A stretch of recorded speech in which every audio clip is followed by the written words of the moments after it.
The more you try to control life, the more freedom slips through your fingers. This sounds backwards to a modern mind. We are taught that control is safety, that certainty is strength, that if we plan carefully enough, optimize deeply enough, anticipate far enough ahead, life will finally settle into something manageable. But look closely. The most anxious people are often the most prepared. The most restless minds belong to those who are constantly trying to stay ahead of reality. Stoicism begins with a hard truth. Life does not ask for your permission. It arrives unannounced. It disrupts carefully built plans. It removes what you thought was stable and places you in situations you never rehearsed for. Not to be cruel, but to reveal. Life throws us into fire not to see if we are comfortable, but to see what we are made of. Whether we burn to ash or harden into steel, most suffering is not caused by events themselves, but by the illusion that events should have gone differently. We say, "This shouldn't have happened." We think, "I should have seen this coming." We believe, if I had more control, I would be at peace. But peace has never lived there. Stoicism does not offer escape from hardship. It offers orientation within it. It does not promise comfort. It promises clarity.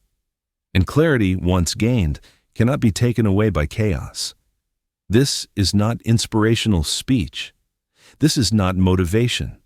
This is instruction for reality as it is. Before we continue, pause here. If something in these words feels uncomfortably true, acknowledge it, like this video. Write "I am awakening" in the comments, not for me, but for yourself. Share this with someone who is tired of illusions but cannot yet name what they are feeling, and do not skip ahead. Each part builds on the last.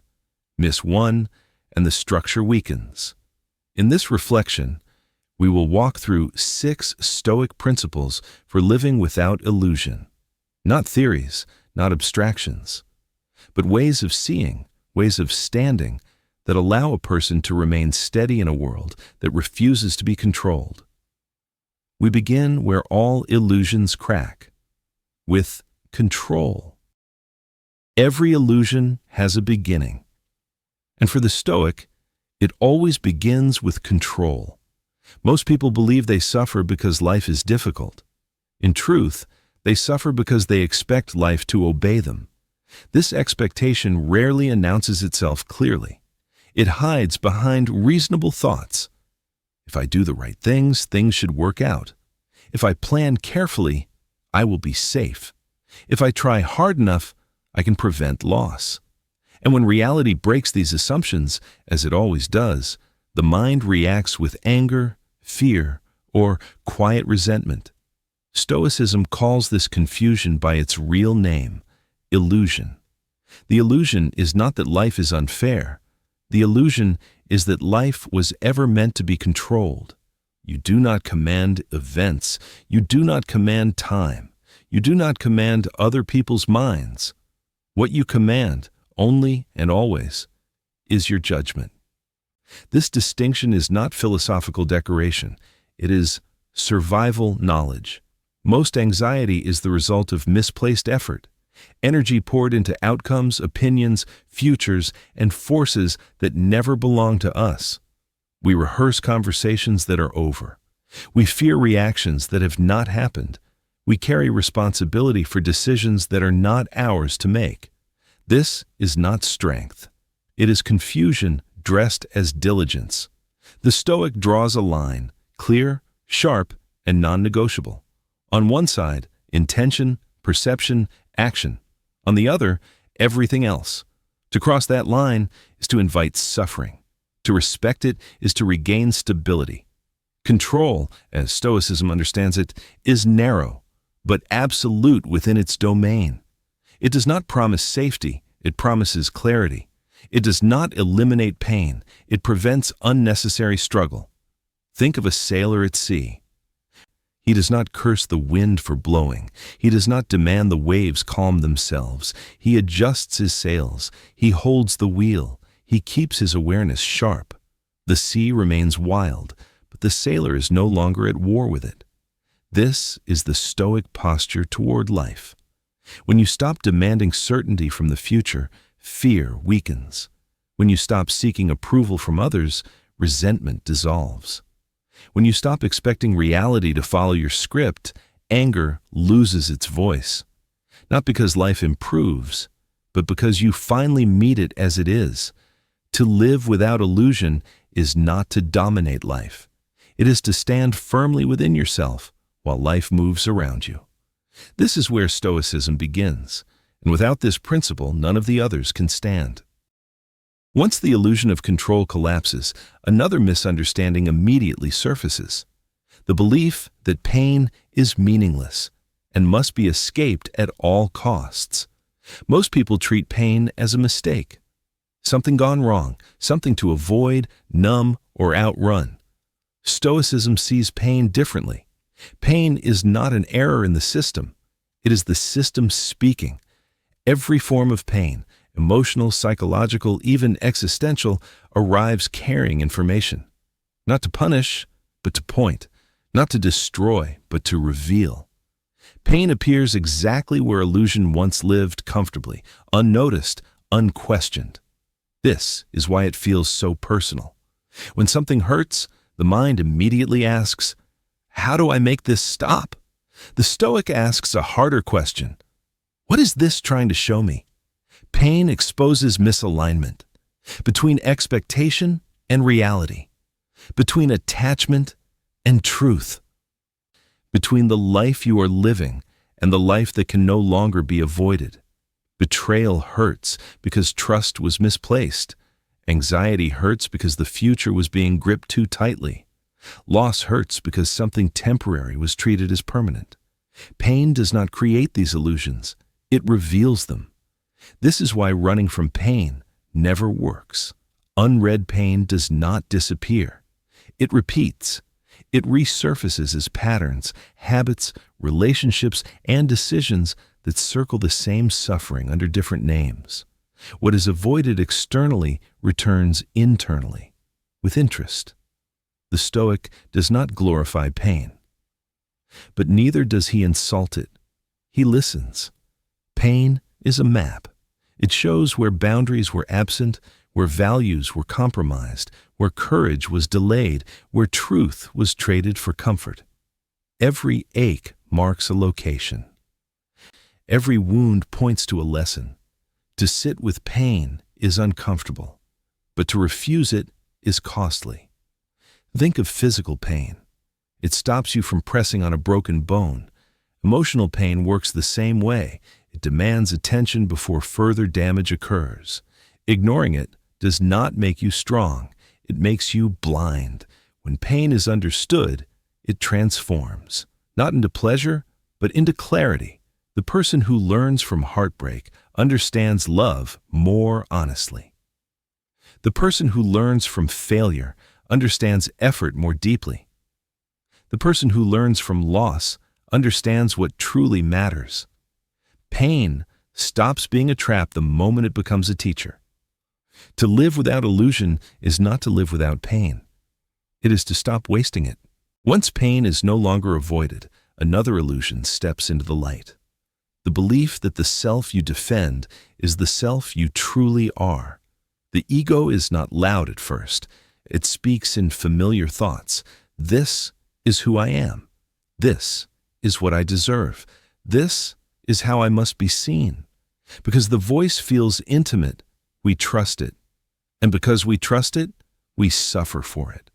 Stoicism does not treat the ego as an enemy to be destroyed, but as a misunderstanding to be exposed. The ego is a story, useful at times, dangerous when believed completely. It confuses identity with outcome, worth with recognition, existence with approval. When praised, it inflates. When criticized, it collapses. When ignored, it panics. This is not strength. It is dependency. The Stoic sees clearly what the ego hides. Most offense is imagined. Most humiliation is optional. Most insults dissolve the moment they are not invited inside. What wounds us is rarely the event itself, but the meaning we attach to it. A comment, a glance, a tone of voice. The ego reacts instantly, demanding defense, explanation, retaliation. The Stoic pauses, not because he is weak, but because he refuses to be ruled by impulse. Here lies a quiet truth. Anything that can be triggered controls you. To live without illusion is to observe the ego without obeying it. To notice how often it seeks validation, how quickly it takes things personally, how eagerly it turns neutral events into threats. This observation creates space. And in that space, freedom appears. You stop arguing to win. You stop explaining to be understood. You stop performing to be accepted, not because you no longer care, but because you finally know what matters. Character replaces image, conduct replaces reputation, inner alignment replaces applause. The ego wants to be seen. The Stoic wants to be steady. This does not make you invisible. It makes you grounded. Others may not always understand you, but they feel the difference. There is a weight to someone who no longer needs to prove themselves. Silence becomes natural. Restraint becomes strength. Calm becomes authority. To live without illusion is not to erase the self, but to stop mistaking the mask for the face. The ego loses its power the moment you see it as a tool, not a ruler. And once the ego steps aside, life becomes lighter. Not because nothing matters, but because only what truly matters remains. When the ego loosens its grip, one fear still lingers beneath the surface. The fear that what changes is being taken away. Most people experience impermanence as loss. Something leaves, something ends, something no longer stays the way it was, and immediately the mind resists. Stoicism asks us to look again. Nothing that exists was promised permanence, not youth, not health, not relationships, not success, not even the self you recognize today. To expect stability in a world built on movement is the deepest illusion of all. Impermanence is not a flaw in life. It is its defining feature. Everything flows, not to harm you, but because life cannot remain still. The river does not apologize for moving. The seasons do not hesitate before changing. The tree does not mourn each leaf it releases. It lets go because letting go is how it survives. Human suffering begins when we demand exceptions for ourselves. We say, this should last. We say, this should not change. We say, this should not end. But reality does not negotiate. The Stoic does not fight impermanence. He studies it. And in studying it, he discovers something unexpected: freedom. When you accept that nothing is guaranteed, attachment loosens, fear softens, gratitude deepens. You stop postponing life, waiting for perfect conditions that will never arrive. You stop clinging to what is already slipping away. Impermanence sharpens attention. You listen more carefully. You speak more honestly. You love more deliberately. Not because you are afraid of losing, but because you understand the nature of having. To live without illusion is to hold lightly without indifference, to care deeply without ownership, to participate fully without demanding permanence in return. This is not detachment from life. It is intimacy with it. When you accept that all things pass, you stop treating change as betrayal. You stop asking why things end and begin asking how to meet endings with dignity. Even pain changes. Even fear dissolves. Even this moment will not stay. Impermanence does not steal meaning from life. It creates it. A moment matters because it is brief. A word matters because it cannot be unsaid. A choice matters because it will not come again in the same form. Once you see this clearly, you stop waiting. You stop hoarding. You stop fearing the natural rhythm of arrival and departure. You live, not with desperation, with presence. And presence in a changing world is the deepest form of freedom. When impermanence is accepted, another illusion quietly dissolves. the belief that life exists anywhere other than here. Most people do not lose their lives all at once. They lose them moment by moment, pulled backward by memory, pulled forward by anticipation. The past becomes a courtroom where old mistakes are endlessly retried. The future becomes a theater where imagined disasters rehearse without end. And while attention travels between what no longer exists and what does not yet exist, life itself goes unattended. Stoicism calls this a theft, not by circumstance, by distraction. The present moment is not poetic, it is practical. It is the only place where judgment can be exercised, where action can occur, where virtue can be practiced. Everything else is thought, useful at times, but dangerous when mistaken for reality. You cannot act yesterday. You cannot breathe tomorrow. You can only meet what stands in front of you now. The illusion is believing that peace waits somewhere ahead, once conditions improve, once uncertainty clears, once the right moment arrives. The Stoic knows better. Peace is not postponed. It is practiced. Attention is discipline. To be present does not mean ignoring pain or pretending clarity.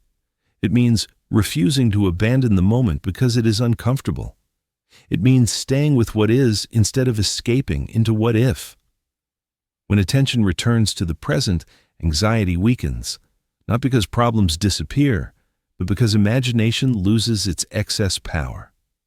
The mind stops multiplying threats and begins responding to reality as it is. Here, effort becomes simple.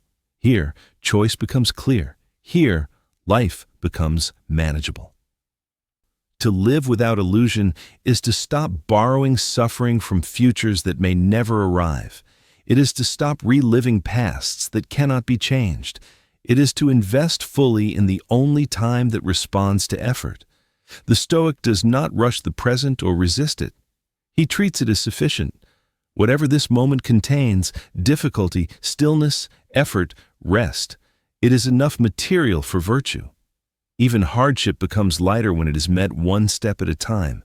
Even uncertainty becomes bearable when it is not stretched across imagined years. This is not optimism. It is accuracy. The present moment does not ask you to solve your entire life. It asks you to see clearly, act justly, and remain steady. Now, and now is always available. When you stop abandoning the present, life stops feeling out of reach. You are no longer chasing meaning or waiting for alignment. You are standing where meaning is already possible, here, now. When the present moment is finally seen clearly, one last illusion remains: the belief that time is abundant. Most people live as if life were a draft, as if there will always be another chance to speak honestly, to choose differently, to begin later. Days are postponed, decisions are delayed, courage is deferred to a future that never arrives. Stoicism ends this illusion without drama. You will die, not someday in theory, but someday in fact. This is not a morbid thought. It is a clarifying one. The Stoics did not reflect on death to darken life, but to sharpen it. Death removes exaggeration. It strips away trivial concerns. It exposes what matters by showing how little time exists for what does not. When you remember death, excuses weaken. When you remember death, resentment loses importance. When you remember death, fear of judgment fades, because no opinion survives the grave. Death does not rush you, it focuses you. Suddenly, endless comparison feels absurd, endless delay feels irresponsible, endless distraction feels expensive. You begin to ask better questions. Is this worth my time? Is this aligned with who I choose to be? If this were my last year, would I still live this way? These questions are not meant to induce panic. They are meant to restore proportion. The illusion of infinite time makes people careless with their lives. They tolerate what drains them. They remain where they have outgrown. They speak half-truths instead of full ones. They wait to become themselves. The Stoic does not wait. Remembering death makes every ordinary moment precise. It turns attention into respect. It turns choice into responsibility. It turns life from something to be consumed into something to be practiced. This awareness does not make you reckless. It makes you intentional. You stop postponing what matters. You stop investing in what does not. You stop fearing failure more than wasting your life. To live without illusion is to live with death beside you, not as a threat, but as a guide. A reminder that life is not owned, only borrowed, and borrowed things deserve care. When death is remembered, life becomes honest. No performance, no delay, no false urgency, only clarity. And clarity, once seen, does not leave. Living without illusion does not mean living without difficulty. It means living without confusion. When illusion falls, life does not suddenly become gentle, but it becomes honest. And honesty, though demanding, is lighter than self-deception. You have now walked through 6 principles, not as rules to memorize, but as lenses through which reality can finally be seen clearly.